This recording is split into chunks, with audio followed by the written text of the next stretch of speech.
and that plan really called for us to be putting in a pool this winter. Should be breaking ground on it right now, but then of course COVID happened, and it's just been really, really tough to just the area in general, but specifically here in Death Valley. The businesses here in Death Valley have been really hard hit, and we're just really happy that that the guests that we have and the returning guests and the folks that come out here all the time, like yourself, are coming out to support us because it allows us to continue to be here and keep the power going. This place is an expensive place to shut down. Like, I can't even afford to shut the place down. Like, mothballing is just not an option. It was either keep it open or let it go. And so we decided we would do everything we could to keep it open because we just don't want to let it go. Well, kudos to you and your family for doing that. Every time I come out here, I always stay here. I never consider any place else. But it's just coming out here and what's in Death Valley and Panamint Valley and the whole area, just the amazing topography and the stuff that you will not see anywhere else. Case in point, last time I was here was April 2019 with my son and daughter-in-law. And I always go up to Father Crowley Lookout, Rainbow Canyon, to watch the jets come through. I went there this time and found out that something interesting happened in, was it July of 2019? It was late July of 2019. Yeah, the plane actually crashed. Yeah, it's the first time that I know of. If you were here, you must have heard it. We didn't hear it. We saw it. You saw it. We saw the mushroom cloud coming up above the hills, because that's about 8 miles away. Yeah. And it's tucked in that canyon. Yes. So, the sound wouldn't have come straight here. It would have kind of gone out that way. Okay. And sorry, for those of you that are listening, that it would have gone out to the east, where we sit, sort of more to the southeast of Rainbow Canyon. And so we didn't hear it, but we saw it. We saw the big smoke going up. My dad hopped in the car and rode up there, and thankfully he did because he speaks French, and the only folks that were up there were a few French tourists, and some of them had been hit by debris, minor cuts and minor burns. But yeah, the jet crashed, smashed into the wall, basically right underneath them. First time that I know of, and I've been here, almost 15 years. And really, those guys have an amazing safety record because that canyon has no room for error. None. It's just they're down in there. They're flying tight through that canyon. I mean, from Father Crowley, you're looking down into Rainbow Canyon, or Star Wars Canyon, as the Armed Services refers to it. Right. And there's just, it's amazing that they get the planes even to fit in that canyon, and they're moving through there, 400 knots an hour, and there's just no room for error. They do that about 8 to 10 times a day. Well, every time I've come here, I've seen it. A couple that was camping just behind where I'm camping, they work in the aerospace industry, and they wanted to go up and look. And so I said, well, hey, I'm going to go too, so we'll go. So they went up about 9. I got there about 9:30. We didn't see anything. But I went down, I climbed down and looked, and the debris field, even though they've taken away many of the big pieces, there's still foot-long pieces of debris laying about. I would say, if I had to guess, I would say millions of pieces of debris. So that thing, I could not find a strike point where the airplane hit, but, I'm not a... It used to be really visible. Yeah. Like, you used to be able to see it from the highway. Yeah. But yeah. Maybe nature has cleared it away, I don't know, but the debris field is still there. I mean, just titanium, aluminum, carbon fiber, wiring, piping, fuel lines, everything. Just, it's still there. You can't take a step without seeing it. If you go down into the canyon, I would say, if you look at an area that's maybe a square meter, you'll find 10 or 15 pieces. Wow. It's still there. All small, most small. Yeah. Some a foot long, but not all. So I'm sure the government took away what they could and what they had to. And what was potentially, valuable for intelligence. Right. That would have been probably their top priority after the retrieval of the pilot.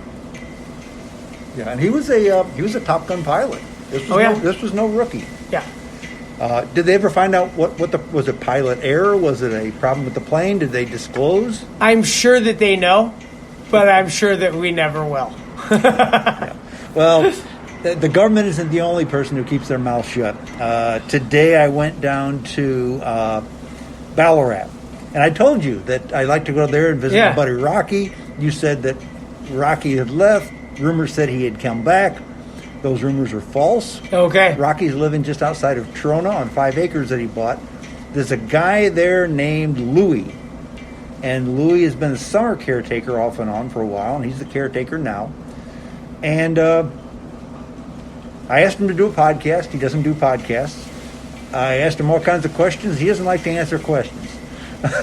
And he's just, he's your typical desert guy. Yeah, he sounds par for the course out here. He doesn't know me. He didn't want me to know him, and he answered, the top 10 questions. Yes, it gets hot out here. Yes, we have burros. Yes, Charles Manson was in the area. Anything else? You're going to have to figure it out on your own. And a question I asked him is the next question I will ask you, and I have to ask this to everybody here, because this Louis fella was probably, if I had to guess, I'd say he's 45. Lived out here all his life. Moved to the coast near Santa Maria for a while to help care for his mother. His mother passed. He came right back out here. I said, you lived out here a long time. And just then a F-18 had come by. I said, you see a lot of this. I said, but you see a lot of other things in the sky? He said, oh, yeah, I see a lot of stuff out here. I said, like what? He said, I'm not going to tell you. He said, you're going to have to come out and see for yourself, because I've seen stuff, but I don't tell people what I've seen. If you come out here and you stay long enough, and you'll see things that you will not believe. I'm going to ask you the question. You've been out here a long time. Have you seen stuff in the sky that you couldn't explain? Oh, sure. Like what? And don't give me the Louis, please.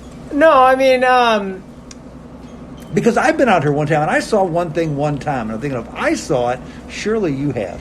So, now, I can explain this now, I think. But, we're really not that far from Area 51. You're not that far from China Lake, either. Oh, China Lake's right around the corner. In fact, sometimes we see China Lake, its primary mission, the primary reason that base exists is it's a naval weapons station. It's a Navy base in a landlocked area. Right. Right. Which right there is an anomaly. Yeah. It's for ordnance development and testing. Mm-hmm. And so there's been times where we've gotten a pretty cool light show, because we're actually really not that far from the back entrance to China Lake Naval Weapons Station, where they do actually more of their testing. And so we've seen some really cool flashes of light, and we assume that they're testing new ordnance. Sure. But I was driving on Highway 95 south between Beatty and Las Vegas, right through Crete, near Creech. Right near Creech. Okay. But you go past one of the entryways to the area known as Area 51. You take care of it. You need to take care of this customer. I need to take care of Let's this pause. All right, so I'm driving 95 there, and I'm between Mercury, which is one of the entries to Area 51, and Creech Air Force Base, and I see these lights that are going straight up in the air, and then turning at like a 90-degree angle, going then horizontal to the ground. Yes. And then back down, back up, back down, and just flying these patterns, these very angular patterns. Yes. Now, this was about 12 years ago. This was right after I got here. And I had no idea what I was seeing at the time. Well, funny you should say that, because that's exactly what I saw right out here, right above these lights. And it was just bang, up, it would drop, then it would go up, then it would go right, it would go left. And for about a half an hour, and then bang, it was gone. Yeah. And my son and I, now,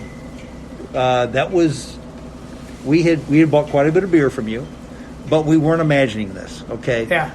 And the next night, they thought, well, maybe it was just a star. Maybe it was, who knows? Well, the next night it wasn't there. Okay, if it was a star, it would have been there. That's just what we saw. Yeah. Yep. Now, Creech, if you drive by Creech today, That's the drone capital, right? that's the drone base. Yeah. That's the drone base. And they're doing touch and goes of those drones that basically look like a big missile. Yeah. With like a little extra on the nose and really long wings. And they're doing touch and goes on that pretty much every time I drive by. Yeah. So because of the proximity to that, because we sit at the between so many different air bases, really. I mean, there's Nellis, there's Edwards, there's China Lake, there's Area 51, Creech. there's Creech, there's the plane that crashed was from Lemoore.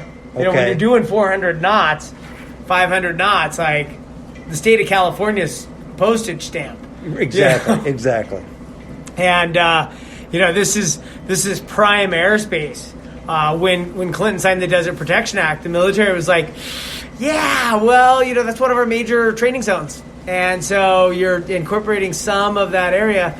Tell you what, we'll let you go through with this park, but we're going to continue to train here. Over Death Valley, we won't go below 1,000 feet. But the rest of it, we're still going to train, and we're still going to train at low altitude, high-speed flight.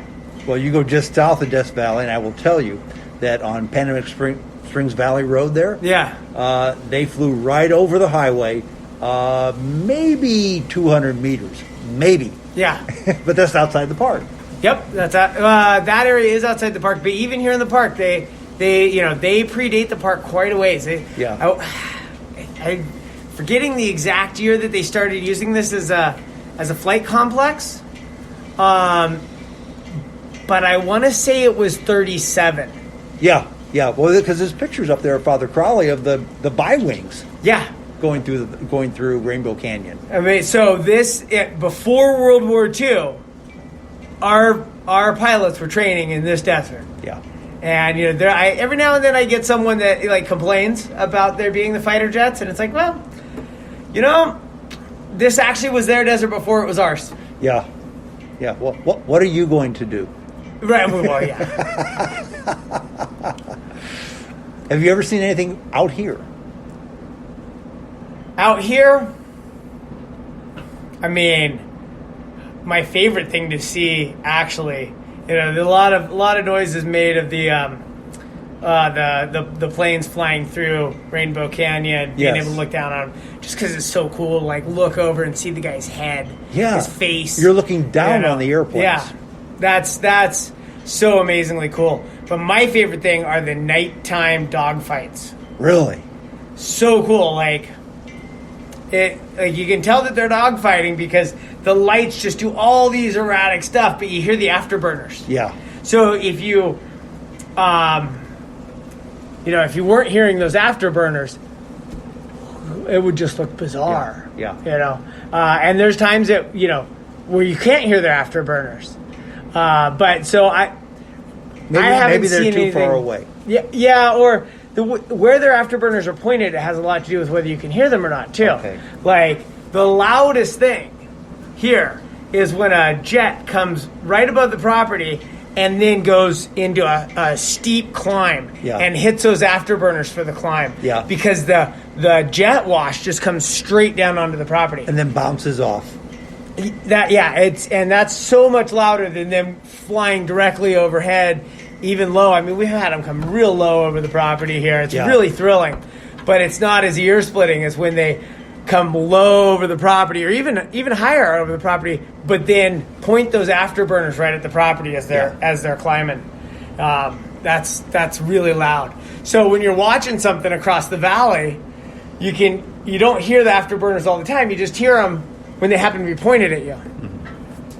And at night, it's actually really neat if they're close and they go into one of those climbs, and you can look right into the jets as they hit those afterburners, because you can see them flare, and that's just such a neat experience. Well, this morning we went up to Father Crowley with the other couple that I had met, and we didn't see anything. I left about a little before noon. Okay.